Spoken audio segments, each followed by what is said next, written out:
Hello అందరికీ welcome to Mahathi tailoring. మనము blouse lining piece cut చేశాక ఆ లైనింగ్ పీస్ని బ్లౌజ్ పీస్ పైన పెట్టి కట్ చేస్తాం కదా. కొంచెం ఎక్కువ సైజు ఉన్న బ్లౌజు మనకు సరిపోదు కాబట్టి ఎలా కట్ చేయాలనేది, ఎలా అడ్జస్ట్ చేస్తూ కట్ చేయాలనేది వీడియో అనమాట. ముందుగా ఇప్పుడు ఈ వీడియో చూసే వాళ్ళందరూ ప్లీజ్ నా ఛానల్ని సబ్స్క్రైబ్ చేసుకోవడం మర్చిపోకండి. కొత్తగా నేర్చుకునే వాళ్ళు ఛానల్ విజిట్ చేసి చూడండి. ఈ వీడియోకి లైక్ ఇవ్వడం మాత్రం మర్చిపోకండి. మీ లైక్ నాకు చాలా ఇంపార్టెంట్ అనమాట. చూస్తున్నారు కదా, నేనైతే ఈ బ్లూ కలర్ బ్లౌజ్ పీస్ని 2 ఫోల్డ్గా మలిచేసి కింద పరిచేసుకున్నాను. కోరాస్ ఉంది, ఆపోజిట్ ఫోల్డింగ్ ఉన్నది మన సైడ్. ఇలా మలత పెట్టేసుకొని కింద పెట్టుకున్నాను. సో ఇలా పెట్టుకుంటేనే మనకు ఇక్కడ చూడండి బ్యాక్ పార్ట్ కొంచెం ఎక్కువ సైజు ఉన్నది.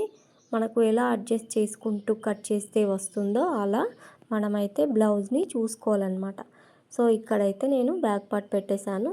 ఫ్రంట్ పార్ట్ అనేది ఇక్కడ చూస్తున్నారు కదా, ఇంకొక సైడ్ శారీలో వెళ్ళిన కలర్ అనేది వచ్చేసింది. సో క్లాత్ అనేది సరిపోదు కాబట్టి ఈ బ్లౌజ్ ఫ్రంట్ పార్ట్లో మనకు సైడ్ జాయింట్ ప్లేస్లో ఆ కలర్ వచ్చే కొంచెం టచ్ అవుతుంది చూడండి. కొంచెం అది సైడ్ జాయింట్లలో మన కుట్లు వేసిన తర్వాత ఆ కలర్ అనేది కనిపించదు కాబట్టి ఇలా అడ్జస్ట్ చేశాను. సో హ్యాండ్స్ అనేటివి షార్ట్ హ్యాండ్స్ అనమాట. సో చూడండి, ఇక్కడ పెట్టేశాను కదా, 2 సైడ్స్ అతుకు లేకుండా హ్యాండ్స్ కూడా వచ్చేస్తాయి. మిగిలిన కింద పార్ట్లో షేప్ బెల్ట్ అనేటివి కట్ చేస్తానన్నమాట. సో వీడియో చివరి వరకు చూడండి. మనకు ఎప్పుడైనా మీరు షేప్ బెల్ట్లు కట్ చేసేటప్పుడు శారీలో వెళ్ళిన పీసు అలాగే లైనింగ్ పీస్ మొత్తం షేప్ బెల్ట్లు మీరు 2 కుడతారా లేకపోతే 3 తీసుకుంటారా కామెంట్ చేసి చెప్పండి. నేనైతే కంపల్సరీ 3 తీసుకుంటానన్నమాట. ఒక సైడ్ 3, 2 సైడ్స్ కలిపి 6 తీసుకుంటాను. లైనింగ్ పీస్ ఒకటి ఉంటుంది, బ్లౌజ్ పీసు 2 ఉంటాయన్నమాట. సో బ్లౌజ్ పీస్లో మనకు 2 వెళ్ళకపోతే మనము లైనింగ్ పీస్ లేకుంటే వేరే క్లాత్, వేరే కలర్ ఉన్న మన దగ్గర ఏదైనా ఉంటే ఖచ్చితంగా 3 అయితే నేను పెడతానన్నమాట షేప్ బెల్ట్లో. చూడండి, ఫ్రంట్ పార్ట్ కూడా నీట్గా ఇలా కట్ చేశాను. మనం ఎప్పుడైనా బ్యాక్ పార్ట్ కట్ చేసేటప్పుడు ఇక్కడ గల్ల పాయింట్ ఉంది చూడండి, అది కట్ చేసుకోవద్దనమాట. అది కట్ చేసుకుంటే మనకు స్టిచ్ చేసేటప్పుడు గల్ల వెడల్పు అనేది ఎక్కువ తక్కువ అయిపోతుంది. నేనైతే ఇలా కట్ చేస్తానన్నమాట. సో బ్యాక్ పార్ట్ అయిపోయింది, ఫ్రంట్ పార్ట్ కట్ చేశాను. షేప్ బెల్ట్లు అయితే ఒక సైడ్ తీసానన్నమాట. సో ఇక్కడ హ్యాండ్స్ కట్ చేసిన తర్వాత ఇంకొక సైడ్ షేప్ బెల్ట్లు అతుకులు అనేటివి వస్తున్నాయి. సో అవి బ్యాక్ సైడ్ వెళ్ళే విధంగా ఇంకొక షేప్ బెల్ట్లు కూడా తీస్తానన్నమాట. చూడండి, ఇక్కడ హ్యాండ్స్ అయితే నీట్గా అతుకు లేకుండా వచ్చేస్తాయి. ఇలా ఫోల్డ్ చేసి పెట్టేసుకొని చూడండి, కరెక్ట్గా మనం హ్యాండ్స్ని కరెక్ట్గా ఫోల్డ్ చేసి పెట్టుకొని ఇలా కిందికి తీసుకోవాలి. వీడియోలో చూపిస్తున్న విధంగా ఇలా అయితే హ్యాండ్స్ అయితే నేను కట్ చేస్తున్నాను. చూడండి, నీట్గా మనకు హ్యాండ్స్ అయితే అతుకులు అనేటివి లేకుండానే వచ్చేస్తాయి. ఇప్పుడు మిగిలిన క్లాత్ ఉంది చూడండి, దీంట్లో నేను ఇంకో సైడ్ షేప్ బెల్ట్లు కూడా వచ్చే విధంగా కట్ చేస్తాను. So lining piece already cut చేసుకున్నాను కదా, లైనింగ్ పీస్ తీసుకొని ముందుగా కొలుచుకుంటాను. కరెక్ట్ ఉంది, కొంచెం చివరలో సైడ్ జాయింట్ ప్లేస్లో అతుకులు అనేటివి మనము ఈ మిగిలిన క్లాత్లో నుంచి అతుకు అనేది వేయచ్చు. చూస్తున్నారు కదా, అసలు ఏం కూడా మిగలలేదన్నమాట. క్లాత్ కరెక్ట్గా అయిపోయింది. కొంచెము మనకు బ్యాక్ గల్ల నెక్ ఉంది చూడండి, అది మిగిలిన క్లాత్ అనేది తీసేస్తే అది హుక్స్ పార్ట్కి కాజా పార్ట్కి సరిపోతుంది అన్నమాట. కొంచెం క్లాత్ కూడా మిగలలేదు. చూడండి, ఈ అతుకులు అనేటివి ఇలా మనం ఎప్పుడైనా బ్లౌజ్ కట్ చేసుకున్న తర్వాత మంచిగా నీట్గా ఫోల్డ్ చేసుకోవాలి. దేని దానికి పెట్టేసుకొని నీట్గా ఇలా ఫోల్డ్ చేసుకొని మన దగ్గర ఏదైనా కట్ చేసిన చిన్న ముక్కల నుంచి ఇలా అయితే చుట్టగా చుట్టేసి ఒక ముడి అనేది వేసుకోవాలన్నమాట. ఖచ్చితంగా ఇలా చేయాలి, ఎందుకంటే దేని దానికి విడివిడి చేసామంటే మనకు దొరకాయి. ఈ మిగిలిన క్లాత్ అనేది పక్కకు పెట్టేసి నేను ఇప్పుడు ఇంకొకటి చూపిస్తాను చూడండి. ఈ బ్లౌజ్ పీస్ అయితే చాలా చిన్నగా ఉంది. దీంట్లో నేను ఇప్పుడు ముందుగా కట్ చేసుకున్న లైనింగ్ పీస్ దీనిపైన పెట్టేసుకుంటున్నాను. దీంట్లో అయితే షేప్ బెల్ట్లు ఈ బ్లౌజ్ పార్ట్లో 2 రాలేదు. చూడండి, ముందుగా బ్యాక్ పార్ట్ పెట్టేసుకున్నాను. తర్వాత ఇక్కడ సైడ్లో ఫ్రంట్ పార్ట్ ఇక్కడ పెట్టేసుకుంటే హ్యాండ్స్ అనేటివి చూడండి, హ్యాండ్స్ అక్కడ పైన 2 సైడ్స్ మలిపేసుకుంటాం కదా, అక్కడైతే సెట్ కాలేవు. సో ఇంత చిన్న బ్లౌజ్లో ఇంత పెద్ద సైజు బ్లౌజ్ని ఎలా తీయాలి? కొంచెం ఫ్రంట్ పార్ట్‌లో ఒక సైడ్‌కి అతుకు అనేది వచ్చేస్తుంది. చూస్తున్నారు కదా!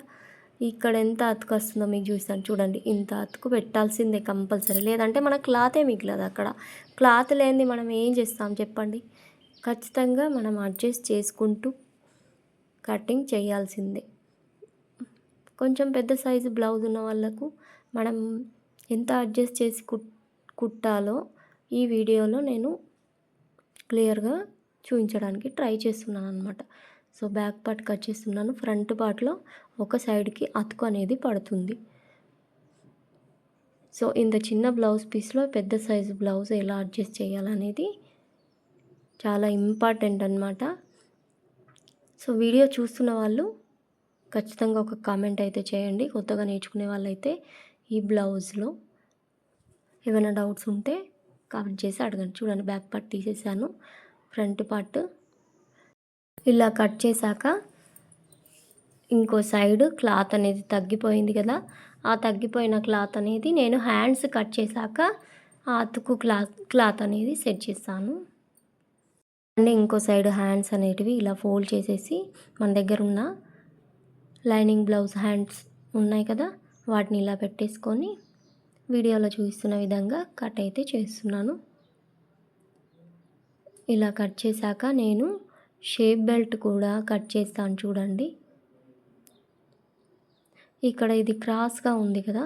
ఈ క్రాస్గా ఉంది కూడా మనము అతుకు కూడా అదే క్రాస్లో మెయింటైన్ చేయాలన్నమాట. చూడండి నేను ఇలా పెట్టి మీకు చూపిస్తాను. దీనిపైన మనం అతికించిన తర్వాత క్లాత్ అనేది ఇలా ఉంటుంది. ఇక్కడ ఎక్స్ట్రా వచ్చింది కదా! దాన్ని అయితే ఇలా కట్ చేసుకుంటే చూడండి నీట్గా మనకు కావాల్సిన అతుకు అనేది వచ్చేసింది. ఇక్కడ నేను ఇలా కరెక్ట్గా ఆల్రెడీ బయటకు కొంచెం ఎక్స్ట్రా ఉంచాను కాబట్టి కరెక్ట్ స్ట్రైట్గా ఇలా కట్ చేస్తున్నాను. దీన్ని 2 సైడ్స్ అతికించిన తర్వాత మనకు కరెక్ట్గా వచ్చేస్తుంది అనమాట. సో ఇలా అతికించిన తర్వాత మనకు క్లాత్ అనేది కరెక్ట్గా వచ్చేస్తుంది. సో ఇది పక్కన పెట్టిన తర్వాత షేప్ బెల్ట్ ఉన్నాయి కదా! లాస్ట్ షేప్ బెల్ట్ అనేటివి కట్ చేసుకోవాలి. సో ఇప్పుడైతే నేను దీన్ని ఇలా పక్కన పెట్టేసి ఈ అతుకు అనేది వేరే సైడ్ వెళ్ళిపోకుండా పిన్ అనేది పెట్టేస్తున్నాను. చూడండి షేప్ బెల్ట్లు ఒకటే వచ్చేస్తాయి. మనము నేనైతే 3 పెడతా అన్నా కదా! ఇంకో క్లాత్ ఏదైనా తీసుకొని దాని మధ్యలో పెట్టేసుకోవాలన్నమాట. మన దగ్గర కుట్టిన తర్వాత బ్లౌజ్ క్లాత్లు చాలానే మిగులుతాయి కదా! దాని మధ్యలో ఎవరికి కనిపించదు కలరు, అది పెట్టేసుకోవచ్చు. సో థిన్‌గా ఉంటుందన్నమాట షేప్ బెల్ట్లు 3 పెడితే. సో ఇది కూడా కంప్లీట్ అయిపోయింది. 2 కలిపేసి నేనైతే స్టిచ్చింగ్ రేపు చూపిస్తానన్నమాట. నెక్స్ట్ వీడియోలో ఈ బ్లౌజ్లో స్టిచ్చింగ్ అనేది ఉంటుంది. కంపల్సరీ చూడండి. ఇప్పటివరకు వీడియోని చూస్తున్న వాళ్ళందరికీ పేరు పేరున చాలా థ్యాంక్స్ అండి. నా ఛానల్ని సబ్స్క్రైబ్ చేసుకోవడం మర్చిపోకండి. అలాగే ఒక లైక్ ఇవ్వడం కూడా మర్చిపోకండి. మంచిగా మిగిలిన క్లాత్ ఉంది చూడండి, దాన్ని పడేసుకోకుండా మనము మంచిగా జాగ్రత్తగా అన్నీ ఒక దగ్గర పెట్టేసుకుంటే స్టిచ్చింగ్లో ఉపయోగపడతాయి.